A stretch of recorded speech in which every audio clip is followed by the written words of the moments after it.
9 August তারিখটি শুনলেই আমাদের মনে পড়ে হিরোশিমা, নাগাসাকি আর মানব ইতিহাসের সবচেয়ে ভয়াবহ দুটি পারমাণবিক বিস্ফোরণ। কিন্তু আজ আমি বোমার শক্তির গল্প বলবো না, আমি বলবো মানুষের শক্তির গল্প। কারণ এই ইতিহাসের সবচেয়ে অবিশ্বাস্য অংশটি বিস্ফোরণ নয়, বরং যারা বেঁচে ফিরেছিলেন তাদের গল্প।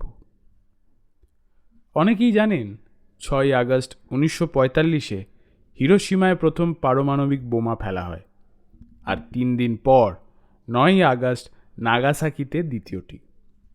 কিন্তু খুব কম মানুষ জানেন কিছু মানুষ দুটি পারমাণবিক বিস্ফোরণ থেকেই বেঁচে ফিরেছিলেন। জাপানে তাদের বলা হয় নিজু হিবাকুসা, অর্থাৎ দুবার পারমাণবিক বিস্ফোরণের শিকার হওয়া মানুষ।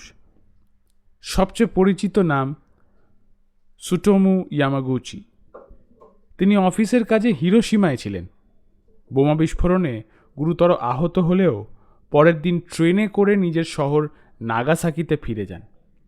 কিন্তু 9 আগস্ট সকালে অফিসে বসেই তিনি আবার দেখলেন আরেকটি অন্ধকার সূর্য, দ্বিতীয় পারমাণবিক বিস্ফোরণ।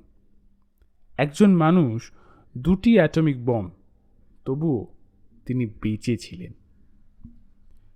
সুটোমু ইয়ামাগুচি প্রায় বলতেন, আমি পৃথিবীর সবচেয়ে দুর্ভাগা মানুষ নই, বরং পৃথিবীকে সতর্ক করার জন্য বেঁচে থাকা একজন মানুষ। জীবনের শেষ পর্যন্ত তিনি পারমাণবিক অস্ত্র বিরোধী আন্দোলনের মুখ হয়ে উঠলেন। তিনি বলতেন, যদি আমি বেঁচে থাকতে পারি তাহলে পৃথিবীও বদলাতে পারে।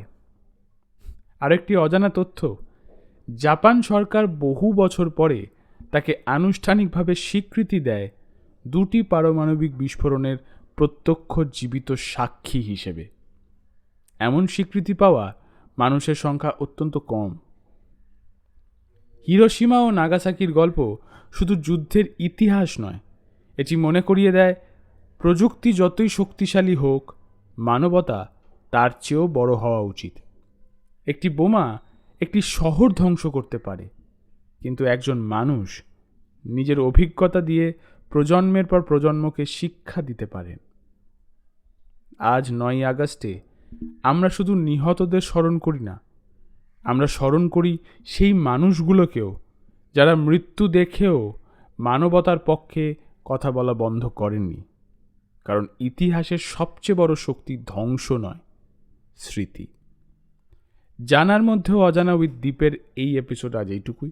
ভালো লাগলে ফেসবুক ও ইনস্টাগ্রামে আমাদের ফলো করুন এবং ইউটিউবে আমাদের চ্যানেলটিকে সাবস্ক্রাইব করুন। আমি দীপ, ফিরব ইতিহাসের এমনই এক অজানা গল্প নিয়ে। ততক্ষণ ভালো থাকবেন। নমস্কার।